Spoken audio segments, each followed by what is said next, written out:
Hello everyone, welcome to Abhipedia powered by Abhimanyu IAS. चलिए, तो next MCQ session start हो रहा है और कौन सा एक्ट है हमारा आज का? हमारा एक्ट है negotiable instrument act. Very important act, हमारा बहुत ज़्यादा इंपॉर्टेंट होता है।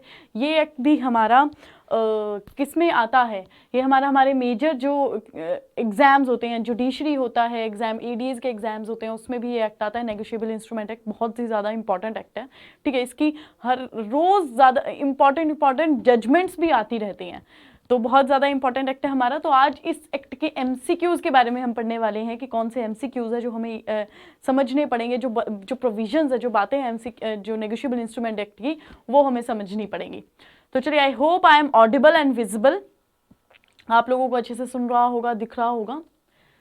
चलिए, फर्स्ट क्वेश्चन स्टार्ट करते हैं। क्या हमारा फर्स्ट क्वेश्चन कह रहा है? The Negotiable Instrument Act 1881 is an act to define and amend the law relating to। भाई, हमारा जो Negotiable Instrument Act 1881 है, वो एक्ट क्यों आया? To define and amend the law relating to, किन के जो पर्सपेक्टिव्स हैं उनको इसने क्या करना है? कंसोलिडेट करना है, अमेंड करना है, उन लॉ को डिफाइन करना है। तो इनमें से कौन से हैं? फर्स्ट ऑप्शन कह रहा है cheque, second bill of exchange, third promissory note और fourth all of the above. तीनों की बातें करनी है। चलिए बताइए इसका आंसर क्या होगा? फर्स्ट ऑप्शन ठीक होगा, सेकंड या फिर थर्ड या फिर फोर्थ? चलिए जल्दी से इसका आंसर बताइए क्या होगा।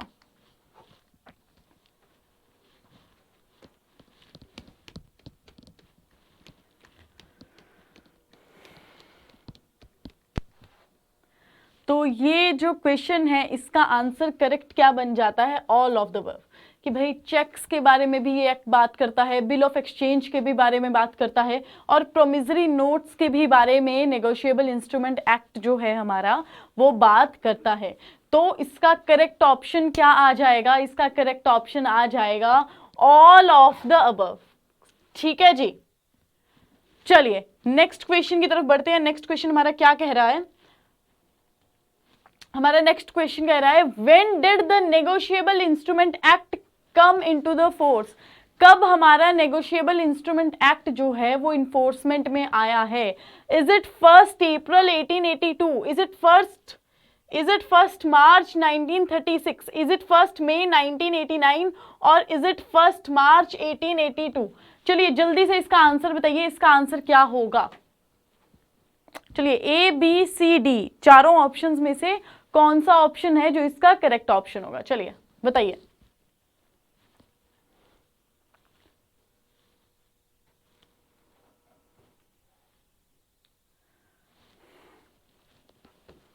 कब इन्फोर्समेंट में आया है ये एक्ट? चलिए बताइए मुझे जल्दी से, इसका आंसर क्या होगा?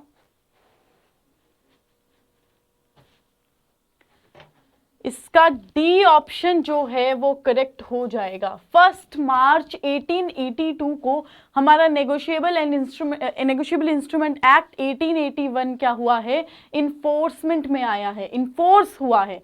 ठीक है जी। तो इसका क्या जो आंसर है क्या बन गया? डी ऑप्शन इसका करेक्ट ऑप्शन हो गई।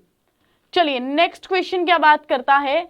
Which is not an example of promissory note? Promissory note में जो एग्जाम्पल अगर हम बात करें तो इनमें से कौन सा ऐसा ऑप्शन है जो करेक्ट ऑप्शन है? देखिए कई बार क्वेश्चन ना एग्जाम्पल बेस्ड भी आ जाते हैं, और जो एग्जाम्पल्स कहाँ दिए होते हैं? बेर एक्ट में दिए होते हैं। सेम टू सेम जो एग्जाम्पल है वो आ जाते हैं हमारे एग्जाम में, तो वो भी कई बार हमें याद रखना होता है। जैसे ये एग्जाम्पल है, ये इंपॉर्टेंट एग्जाम्पल है, इसको आप मार्क कर लीजिए, ये क्वेश्चन आप मार्क कर लीजिए, दिस इज इंपॉर्टेंट क्वेश्चन। चलिए अब मुझे जल्दी से इसका आंसर बताइए क्या होगा। इनमें से कौन सा ऐसा ऑप्शन है जो प्रोमिसरी नोट के एग्जाम्पल में नहीं आता? देखिए, I acknowledge myself to be indebted to be in ₹1000 to be paid on demand for value received. ठीक है, फर्स्ट ऑप्शन हमारा ये कह रहा है mister B I O U ₹10,000। कैसे लिखा है? I O U. ठीक है, सेकेंड ऑप्शन ये कह रहा है। थर्ड क्या कह रहा है? आई प्रॉमिस टू पे बी और ऑर्डर ₹500। सी ऑप्शन ये कह रहा है, एंड डी कह रहा है नन ऑफ द अबव। भाई भैया, इनमें से कोई ऐसी ऑप्शन है ही नहीं है जो एग्जाम्पल नहीं है हमारे प्रोमिसरी नोट का। तो चलिए जल्दी से मुझे इसका आंसर बताइए, इसका आंसर क्या बनता है? ए बी सी और डी क्या है correct option?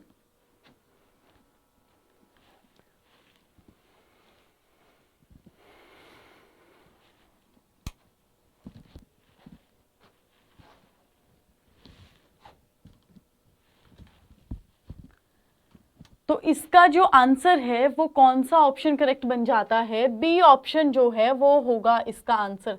Mister B, I.O.U ₹10,000। ये तो जैसे व्हाट्सएप की लैंग्वेज होती है ना, हम चैट बॉक्स में ऐसी लैंग्वेज यूज करते हैं, इस तरह से हम कीबोर्ड यूज करते हैं, जैसे IOU, तो IOU लिख दिया है यहाँ पे। ऐसा नहीं चलता भाई प्रोमिसरी नोट में। तो ये जो है ये प्रोमिसरी नोट का क्या है, ये एग्जाम्पल नहीं होगा। तो बी ऑप्शन क्या हो जाती है? बी ऑप्शन हमारी करेक्ट हो जाती है इस क्वेश्चन के लिए। चलिए नेक्स्ट कहता है, in a promissory note how many parties are involved? कितनी पार्टीज होती हैं प्रोमिसरी नोट में, उसकी बात कर रहा है। तो हमारी ऑप्शंस में क्या है? 1 2 3 4, सीधे 1 2 ABCD ऑप्शन, 1 2 3 4 ऑप्शन और 1 2 3 4 की बात की गई है। तो चलिए मुझे जल्दी से इसका आंसर बताइए क्या होगा। प्रोमिसरी नोट में कितनी पार्टीज जो होती हैं वो इन्वॉल्व होती हैं?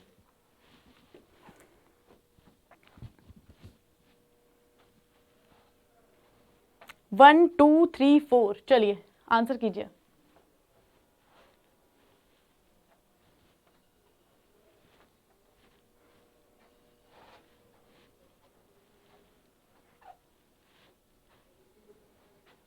तो इसका जो करेक्ट ऑप्शन होगा वो बन जाएगा सी ऑप्शन। 3 जो है, कितनी पार्टीज होती हैं प्रोमिसरी नोट में?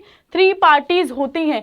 क्या लिखा है? Every promissory note always comprises of 3 important parties and who are they? These include the maker, the payee as well as the holder. तो ये तीनों जो होती हैं पार्टी वो हमारी प्रोमिसरी नोट में होती हैं, ये हमारी बात की गई है। तो आंसर क्या बन जाता है? 3 पार्टी। तो correct option is the C option. ठीक है, चलिए नेक्स्ट हम क्वेश्चन चलते हैं। नेक्स्ट क्वेश्चन क्या कहता है?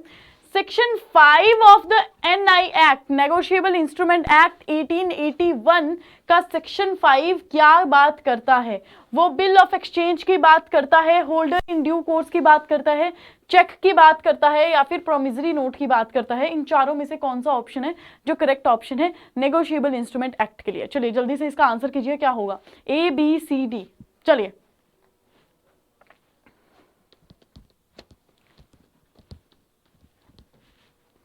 ए ऑप्शन होगा, सेक्शन 5 के बारे में बात कर रहा है, बी ऑप्शन होगा, या सी ऑप्शन होगा, या डी ऑप्शन होगा?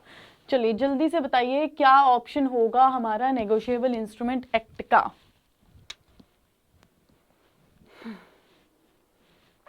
तो क्या ऑप्शन इसका करेक्ट ऑप्शन बन जाता है? A option, that is bill of exchange बात करता है हमारे सेक्शन 5 की। और क्या कहा गया है? A bill of exchange is an instrument, एक ऐसा instrument in writing containing an unconditional order signed by the maker directing a certain person, एक पर्सन को डायरेक्ट कर रहा है to pay a certain sum of money only to और to the order of certain person to the bearer of the instrument. ये हमारा क्या करता है? बिल ऑफ एक्सचेंज जो हमारा सेक्शन 5 है उस बारे में बात करता है। ठीक है जी, चलिए नेक्स्ट क्वेश्चन हम देख लेते हैं। नेक्स्ट क्वेश्चन क्या कहता है? In an appeal by the drawer against conviction हो गई, अगेंस्ट किस सेक्शन के अंडर? सेक्शन 138 के अंदर क्या हो गई है? कन्विक्शन हो गई है। द एपलेट कोर्ट में ऑर्डर द एपलेंट, जो अपील कर रहे हैं, to deposit such sum which shall be a minimum और compensation awarded by the trial court. कितनी जो है डिपॉजिट करनी पड़ती है, कितना अमाउंट जो है एपलेट को डिपॉजिट करना पड़ता है अगर वो अपील में जाता है? किसके? अगर सेक्शन 138 के अंडर ऑर्डर हुआ है और एपलेंट अपील में जाता है तो उसको कितना सम जो है डिपॉजिट करना होता है, ये बात कर रहा है। ठीक है, चलिए वो 10% of the fine, 15% of the fine, 20% of the fine और 25% ऑफ द फाइन, चारों ऑप्शंस में से कौन सा ऑप्शन जो होगा वो करेक्ट ऑप्शन होगा? चलिए जल्दी से इसका आंसर कीजिए, क्या होगा? ABCD, 20, 10, 10%, 50, 20, 25। चलिए जल्दी से इसका आंसर बताइए क्या रहेगा?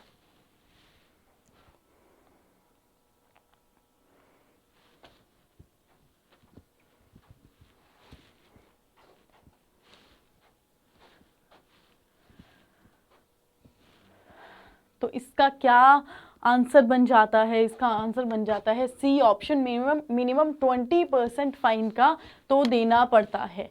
तो इसका क्या आंसर बन जाता है 20%। हमारा सी ऑप्शन जो है वो करेक्ट हो जाता है। क्या बात कर रहा है, in an appeal by the drawer against conviction under section 138 the appellate court में ऑर्डर द एपेलेंट, कौन करता है ऑर्डर, एपलेट कोर्ट ऑर्डर करता है एपेलेंट को कि क्या करिए आप, डिपॉजिट करिए such sum which shall be a minimum of 20% of the fine.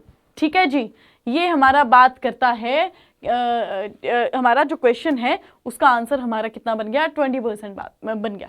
चलिए नेक्स्ट क्वेश्चन क्या कहता है, section 35 of negotiable instruments act 1881 deals with, हमारे सेक्शन 35 क्या बात करता है, लाइबिलिटी ऑफ इंडोर्सर की बात करता है, श्योरिटीशिप की बात करता है, liability of the maker of note and acceptor of a bill और नेगोशिएशन बाय डिलीवरी। चलिए इन चारों ऑप्शंस में से बताइए कि कौन सा ऑप्शन जो है वो करेक्ट ऑप्शन है, ए बी सी डी। चलिए सेक्शन 35 हमारा नेगोशिएबल इंस्ट्रूमेंट एक्ट का क्या बात करता है, बताइए चलिए जल्दी से।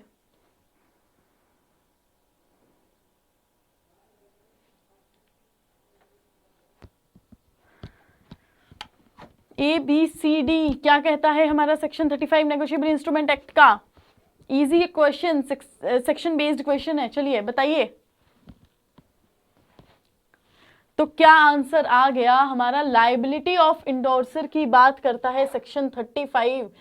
किसकी बात करता है, लाइबिलिटी ऑफ इंडोर्सर की बात करता है। डिस्क्रिप्शन में क्या लिखा गया है, in the absence of a contract to contrary whoever endorses and delivers a negotiable instrument before maturity without in such it endorsement expressly excluding or making conditional his own liability is bound thereby to every subsequent holder in case of dishonor by the drawee acceptor or maker to compensate such holder for any loss or damage caused to him by such dishonor provided due to notice of the dishonour. ये सब बातें हमारी क्या करता है, section 35 बात करता है। और सेक्शन 35 हमारा क्या बात करता है, लायबिलिटी, किसकी लायबिलिटी, इंडोर्सर की लायबिलिटी हमारा under section negotiable instrument, under हमारा नेगोशिएबल इंस्ट्रूमेंट एक्ट 1881 के अंडर ये बात आती है। ठीक है, सेक्शन 35 क्या बात करता है, लायबिलिटी ऑफ इंडोर्सर की बात करता है। चलिए नेक्स्ट क्वेश्चन क्या कहता है, A check is a dash drawn upon a specified banker and payable on demand। Cheque क्या है, क्या चेक बिल ऑफ एक्सचेंज है, क्या हुंडाई है, क्या प्रोमिसरी नोट है, या फिर इनमें से कोई भी नहीं। और क्या होता है वो, कैसे ड्रॉ अपॉन होता है, drawn upon a specified banker उसको ड्रॉ करता है, एंड पेबल ऑन डिमांड, जब डिमांड की जाती है तो उसको पे कर दिया जाता है। चलिए बताइए इन चारों में से क्या ऑप्शन करेक्ट होगा, बिल ऑफ एक्सचेंज करेक्ट होगा, हुंडाई करेक्ट होगा, प्रोमिसरी नोट, और इन चारों में से, इन तीनों में से कोई भी नहीं। चलिए जल्दी से इसका आंसर बताइए क्या होगा। ये क्वेश्चंस आज के बहुत इजी क्वेश्चंस थे नेगोशिएबल इंस्ट्रूमेंट एक्ट के अंदर, तो ये तो आपको जल्दी से आ जाने चाहिए कि इनके आंसर्स क्या बनते हैं। ठीक है, ए बी सी डी में से क्या होगा, चेक क्या है, चलिए बताइए इसका आंसर क्या बनेगा।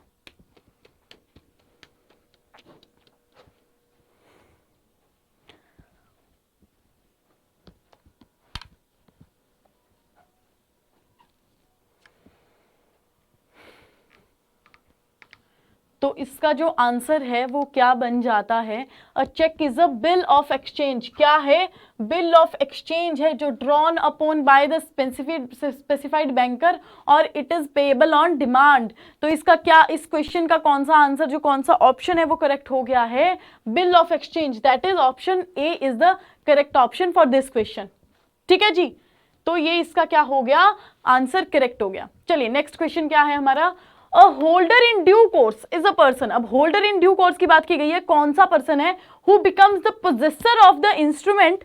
ठीक है, एक इंस्ट्रूमेंट का पोजेसर बन जाता है हमारा होल्डर इन ड्यू कोर्स, तो उसके बारे में बात की गई है कब, before maturity, for consideration, without any notice as to defect in the title of transferor, और ऑल ऑफ द अबव। चलिए जल्दी से मुझे इसका आंसर बताइए क्या होगा इस क्वेश्चन का answer. A B C D क्या बात कर रहा है,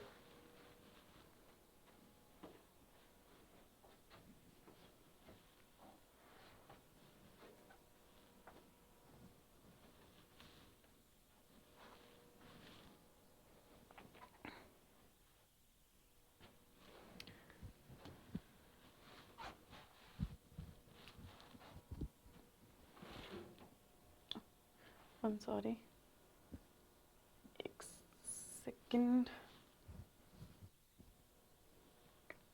हाँ जी, एक सेकेंड।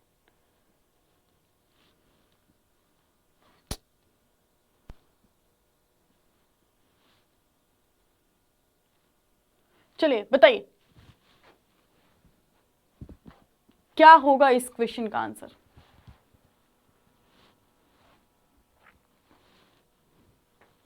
देखिए इन तीनों ही केस में इसका आंसर क्या बन जाएगा, इसका डी ऑप्शन जो है वो करेक्ट हो जाएगा। इन तीनों ही केस में होल्डर जो है, holder in due course is a person, जो पोजेसर बन जाते हैं किसके, इंस्ट्रूमेंट के, बिफोर मैच्योरिटी फॉर कंसिडरेशन किसकी, without any notice as to defect to the in the title of transferor. इन तीनों ऑप्शन ये जो है वो करेक्ट ऑप्शन है हमारे इस क्वेश्चन के।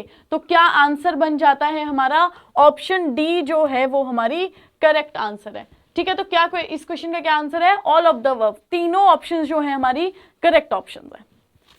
ठीक है जी, तो चलिए आज का हम सेशन कंप्लीट करते हैं। फर्स्ट हमारा नेगोशिएबल इंस्ट्रूमेंट एक्ट का जो एमसीक्यू प्रैक्टिस है वो खत्म हो गई है। ठीक है, तो हम नेक्स्ट सेशन में मिलते हैं। नेक्स्ट सेशन में और प्रोविजंस पढ़ते हैं नेगोशिएबल इंस्ट्रूमेंट एक्ट की, विद एक्सप्लेनेशन, हर चीज बात कवर करेंगे। चलिए आपको एक बार फिर से बता दूं कि पीडीएफ कैसे हमने डाउनलोड करनी है। चलिए ठीक है, कैसे हमको पीडीएफ डाउनलोड करनी है, गूगल पे गए, यूट्यूब में आपका यूट्यूब जो बैंकिंग है हमारा अभिपीडिया बैंकिंग है वो तो आपका हमेशा सर्च होना ही चाहिए। हमारे एक और प्लेटफॉर्म है अभिपीडिया लॉ, उसमें भी हमने वीडियो हम जो एसओ की इंफॉर्मेशन दे रहे हैं, आप उसको भी चेकआउट कर सकते हैं। बट अभिपीडिया बैंकिंग तो आपका हमेशा सर्च लिस्ट में होना ही चाहिए। ठीक है, पेज खुल गया हमारा। और अब क्या करेंगे, अब हम वीडियोज में जाएंगे। अब देखिए फर्स्ट ही वीडियो बैंकिंग रेगुलेशन एक्ट की आ जाती है, उसको ही हम खोलते हैं।